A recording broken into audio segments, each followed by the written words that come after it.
తిరుమల భక్తుల కోసం టీటీడీ పలు నిర్ణయాలు తీసుకుంటుంది. వేసవి రద్దీ వేళ సాధారణ భక్తులకు ఇబ్బంది లేకుండా సాంకేతికత సాయంతో త్వరగా దర్శనమయ్యేలా నిర్ణయాలు అమలు చేస్తుంది. ఇదే సమయంలో తిరుమల కొండపైకి నడక మార్గం, వాహనాల్లో వచ్చే వారి కోసం కొత్తగా అలిపిరిలోనే పార్కింగ్ వసతి కల్పించాలని నిర్ణయించింది. ఇందుకోసం కొత్తగా స్థలం సైతం కూడా ఖరారు చేసింది. ఆ సమయంలో అలిపిరి నడక మార్గంలో వచ్చే భక్తుల కోసం కొత్త సదుపాయం అందుబాటులోకి వచ్చింది. తిరుమలకు నడక మార్గంలో వెళ్లే భక్తులకు బిగ్ అప్డేట్. తిరుమలకు వెళ్లే అలిపిరి కాలినడక మార్గం విస్తరణ పనుల్లో తొలి దశను టీటీడీ పూర్తి చేస్తుంది. లక్ష్మీ నరసింహస్వామి ఆలయం నుంచి మోకాలమిట్ట వరకు భక్తులు మొదటి ఘాట్ రోడ్డులోనే దాదాపు 1.6 కిలోమీటర్ల దూరం నడవాల్సి వస్తుంది. 2 నుంచి 3 అడుగుల వెడల్పు మాత్రమే ఉండే ఈ ఇరుకైన మార్గంలో నడవడం చాలా ప్రమాదకరం. ఎదురుగా వచ్చే వాహనాలను గమనిస్తూ ముందుకు సాగాలి.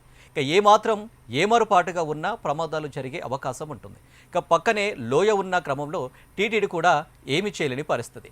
ఈ క్రమంలో తొలి దశలో 70 మీటర్ల మేరకు విస్తరణ పనులు గత డిసెంబర్లో ప్రారంభించి ఇటీవల పూర్తి చేస్తుంది. గతంలో రోడ్డు పక్కనే 3 అడుగుల వెడల్పున్న నడక మార్గం ప్రస్తుతం 6 అడుగులకు విస్తరించింది. ఈ మార్గంపై షెడ్డు నిర్మాణ పనులు పూర్తయ్యాయి. దీంతో భక్తులు రోడ్డుపైకి వెళ్లే అవసరం లేకుండా నడకను కొనసాగిస్తున్నారు.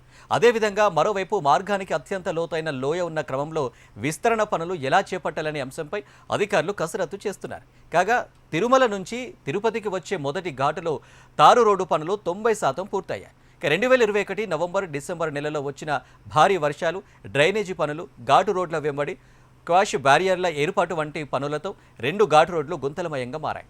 శ్రీవారి దర్శనం కోసం వచ్చే భక్తులు ఇబ్బంది పడుతుండటాన్ని గుర్తించిన టీటీడీ అధికారులు ఈ రోడ్ల మరమ్మతుల కోసం దాదాపు 10 కోట్ల బడ్జెట్ కేటాయించారు. ఇందులో భాగంగా ఇప్పటికే తిరుపతి నుంచి తిరుమలకు చేరుకునే 2వ ఘాటులో పనులు గత ఏడాది పూర్తయ్యాయి. ఈ ఏడాది మార్చి 23న మొదటి ఘాటు రోడ్డు మరమ్మతులు ప్రారంభించారు. వేసవి రద్దీని దృష్టిలో పెట్టుకుని 50 రోజుల్లోనే యుద్ధ ప్రాతిపదికన పనిచేసి పనులు కొలికి తెచ్చారు. త్వరలో పెయింట్ వేసే పనులు చేపట్టి సైన్ బోర్డులను ఏర్పాటు చేయనున్నారు. దీని ద్వారా నడక మార్గంలో వచ్చే భక్తులకు ఎలాంటి సమస్యలు ఉండవని అధికారులు చెబుతున్నారు.